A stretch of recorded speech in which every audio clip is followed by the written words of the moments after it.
अगर देश के प्रधानमंत्री को लगता है कि वो चुप्पी साध करके मणिपुर के दर्द को इग्नोर कर देंगे, यह इस देश के अंदर अब संभव नहीं है। मणिपुर का मुख्यमंत्री बर्खास्त नहीं हुआ, मोदी जी आकर के संसद में जवाब नहीं दिए। प्रधानमंत्री जी, आपको मणिपुर में वोट मांगने जाने के लिए मौका मिल जाता है, आपको नागालैंड में वोट मांगने का मौका मिल जाता है, आपको तमिलनाडु में जाकर के वोट मांगने का मौका मिल जाता है, आपको विदेशों में घूमने का मौका मिल जाता है। लेकिन मैं भारतीय जनता पार्टी से पूछना चाहता हूं, अरे तुम्हारा 56 इंच का सीना कहां चला गया? आज मणिपुर पे बात करते समय कहां छुपे हुए हो पर्दे के अंदर? मणिपुर के उस बच्चे के दर्द को तुम्हें इस बात के लिए खड़ा होना पड़ेगा, उस दर्द का हिसाब देना पड़ेगा। आज हजारों बच्चे मणिपुर के हिंसा में गायब हो चुके हैं। माएं बिलख रही है, हमारा बेटा कहां गया? बहनों के साथ जो अत्याचार हुआ है वीडियो के माध्यम से, आज पूरे देश और दुनिया के सामने आ चुका है। घर जलाए जा चुके। और अगर आप ये समझते हो कि सत्ता में बैठे हो, तुम्हारे पास ईडी है इसलिए विपक्ष लोगों की आवाज दबा देंगे, तुम्हारे पास सीबीआई है इसलिए देश की आवाज दबा देंगे।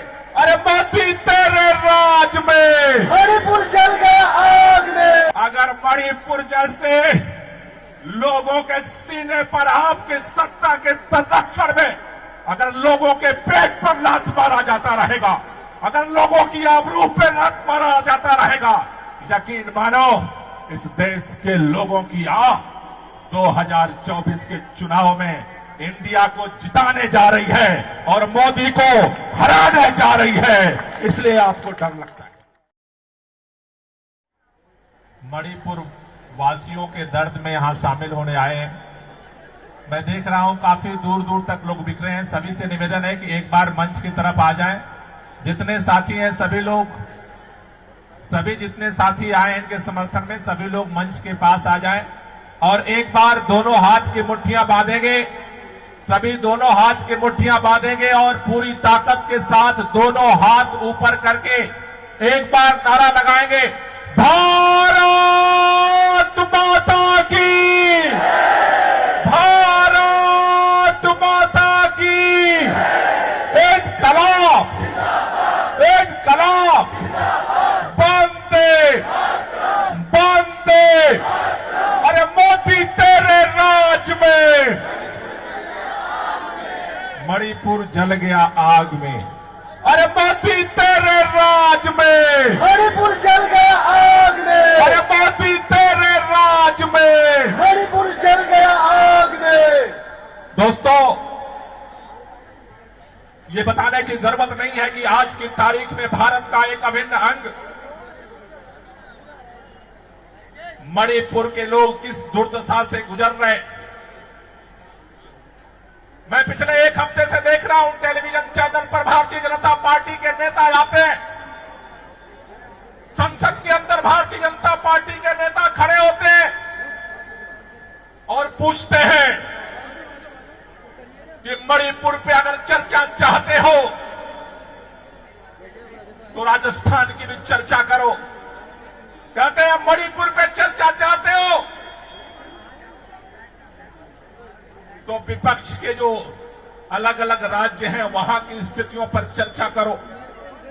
मैं भारतीय जनता पार्टी के नेताओं से कहना चाहता हूं कि यह देश दिल्ली पे भी चर्चा करना चाहता है, यूपी पे भी चर्चा करना चाहता है, कश्मीर पे भी चर्चा करना चाहता है, एमपी पे भी चर्चा करना चाहता है, राजस्थान पे भी चर्चा करना चाहता है। मां भारती के गर्भ में पैदा हुई हर एक बेटी के आबरू पर जहां भी संकट आता है उस पर चर्चा करना चाहता है। लेकिन इसके बहाने पिछले 90 दिनों से 3 महीने हो गए मणिपुर के लोग जिस दर्द को महसूस कर रहे हैं, भाजपाइयों तुम्हें आंख बंद करके इधर उधर नहीं जाने देंगे। अगर देश के प्रधानमंत्री को लगता है कि वो चुप्पी साध करके मणिपुर के दर्द को इग्नोर कर देंगे, यह इस देश के अंदर अब संभव नहीं है। देश ने आपको 9 साल मौका दिया है। आपने नारा लगाया था इस देश के अंदर बहुत हुआ महिलाओं पे अत्याचार, अब की बार मोदी सरकार प्रधानमंत्री जी, आपको मणिपुर में वोट मांगने जाने के लिए मौका मिल जाता है, आपको नागालैंड में वोट मांगने का मौका मिल जाता है, आपको तमिलनाडु में जाकर के वोट मांगने का मौका मिल जाता है, आपको विदेशों में घूमने का मौका मिल जाता है। लेकिन मैं भारतीय जनता पार्टी से पूछना चाहता हूं, अरे तुम्हारा 56 इंच का सीना कहां चला गया? आज मणिपुर पे बात करते समय कहां छुपे हुए हो पर्दे के अंदर? देश के गृह मंत्री कह रहे हैं चर्चा के लिए भाजपा तैयार है और विपक्ष भाग रहा है। भाजपाइयों, तुम्हारे पास अब बहाना नहीं बचा है। मणिपुर के उस बच्चे के दर्द को तुम्हें इस बात के लिए खड़ा होना पड़ेगा, उस दर्द का हिसाब देना पड़ेगा। आज हजारों बच्चे मणिपुर के हिंसा में गायब हो चुके हैं। माएं बिलख रही है, हमारा बेटा कहां गया? बहनों के साथ जो अत्याचार हुआ है वीडियो के माध्यम से आज पूरे देश और दुनिया के सामने आ चुका है। घर जलाए जा चुके, एक एक दिन का जोड़ करके लोग झोपड़ियां बनाते हैं, अपना घर बनाते हैं, अपना आशियाना बनाते हैं।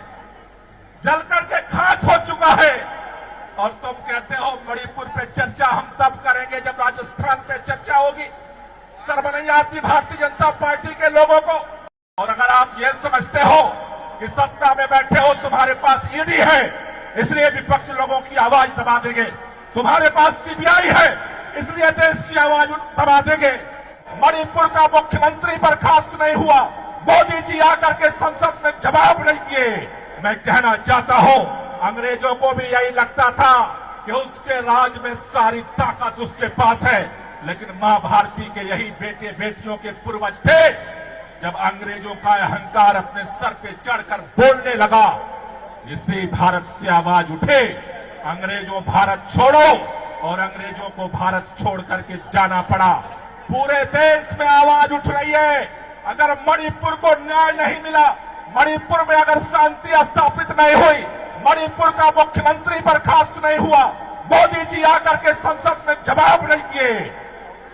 आज केवल जंतर मंतर पे हम इकट्ठा नहीं है, भारत के अंदर, इस पूरे देश के अंदर कोने कोने में आम आदमी पार्टी का कार्यकर्ता मणिपुर के हिंसा, मणिपुर के अंदर दर्दनाक घटनाएं, घिनौनी घटनाएं, सारी दरिंदगी के खिलाफ आज पूरे देश में आवाज उठ रही है। अगर मोदी जी या तो चुप्पी छोड़, या तो चुप्पी तोड़ो, और या फिर गद्दे बेच गायब समझौता होने के स्थिति में नहीं है भारत। आपको दर्द हो रहा है इंडिया से? भारत खड़ा होते ही 56 इंच के सीने में दर्द पैदा हो गया। कह रहे हैं ये इंडिया तो ईस्ट इंडिया कंपनी वाला इंडिया है, कह रहे हैं ये इंडिया तो इंडियन मुजाहिदीन वाला इंडिया है। अगर मणिपुर जैसे लोगों के सीने पर आपके सत्ता के संरक्षण में अगर लोगों के पेट पर लात मारा जाता रहेगा, अगर लोगों की आबरू पे लात मारा जाता रहेगा, यकीन मानो इस देश के लोगों की 2024 के चुनाव में इंडिया को जिताने जा रही है और मोदी को हराने जा रही है, इसलिए आपको डर लगता है। साथियों, मैं आपसे कहना चाहता हूं, आज पूरे देश भर में हम सब इकट्ठा हुए, इसी बात को लेकर इकट्ठा हुए हैं कि अगर मणिपुर में दर्द है तो वो भारत का दर्द है, इंडिया का दर्द है। कश्मीर में अगर दर्द है किसी को तो वो भारत का, इंडिया का दर्द है। अगर तमिलनाडु में किसी को दर्द है तो वो भारत का दर्द है। भारत को अगर आगे बढ़ाना है तो भारत के हर बेटे बेटी के दर्द को अपने सीने में जब्त करके आगे बढ़ना पड़ेगा। हमें सबके लिए एक दूसरे के साथ खड़ा होना पड़ेगा और इसीलिए आपसे कहना चाहता हूं कि ये लड़ाई, ये आवाज हमें घर घर पहुंचानी है।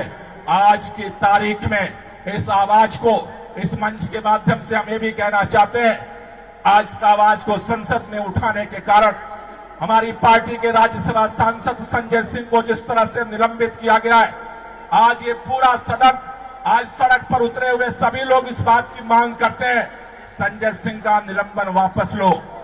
डरो मत, सदन में आओ, विपक्ष के सामने मणिपुर को शांत करने की क्या कार्य योजना है, सदन के सामने आकर के अपनी बात रखो। पार्लियामेंट का केवल उद्घाटन करने से पार्लियामेंट का मान सम्मान नहीं बढ़ता। पार्लियामेंट का मान सम्मान सत्ता पक्ष और विपक्ष की देश के प्रति जिम्मेदारियों के निर्वहन से पैदा होता है। मोदी जी, मैं आपसे कहना चाहता हूं, आज खोलो या कल मुंह तो खोलना पड़ेगा। मुंह खोले बगैर ये देश आपको नहीं छोड़ेगा। अगर आज आप चुप रहोगे 2024 में देश में जाकर के बोलने लायक नहीं बचोगे। वोट के लिए तो जाना पड़ेगा ही लोगों के बीच में। आज अगर चुप्पी तोड़ोगे तभी यह देश आपको सुनने को तैयार है। इसलिए आप सबसे कहना चाहता हूं कि आज हम एक नारा और लगाएंगे, संजय सिंह का सस्पेंशन वापस लो, वापस लो।